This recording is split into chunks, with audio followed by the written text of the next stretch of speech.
దేవుని ప్రేమించు వారికి అనగా ఆయన సంకల్పము చొప్పున పిలువబడిన వారికి మేలు కలుగుటకై సమస్తమును సమకూడి జరుగుచున్నవని ఎరుగుదము. దేవుని చిత్తము లేకుండా ఎవరికీ ఏది జరగదు, ఏమీ సంభవించదు. మనకు ఏది కావాలో, ఏది అవసరమో అన్నీ ఆయనకు తెలుసు. దేవుడు ఏది చేసినా మన మంచి కోసమే చేస్తారు. మన దృష్టికి కొన్ని సంగతులు బాధగా అనిపించినా వాటిని కూడా ప్రభువు మనకు దీవెనగా మార్చగలరు.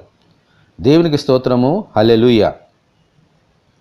మన జీవితంలో అన్నీ మన మేలు కొరకు జరగాలని అంటే మనము ఆయన సంకల్పంలో ఉండాలి. ఆయన సంకల్పంలో ఉండాలి అంటే మనము దేవుని ప్రేమించాలి. దేవుని ప్రేమించాలి అంటే మనము ఆయన ఆజ్ఞానుసారముగా ఈ లోకంలో జీవించాలి. అప్పుడే కీడును కూడా మేలుగా ప్రభువు మార్చగలరు.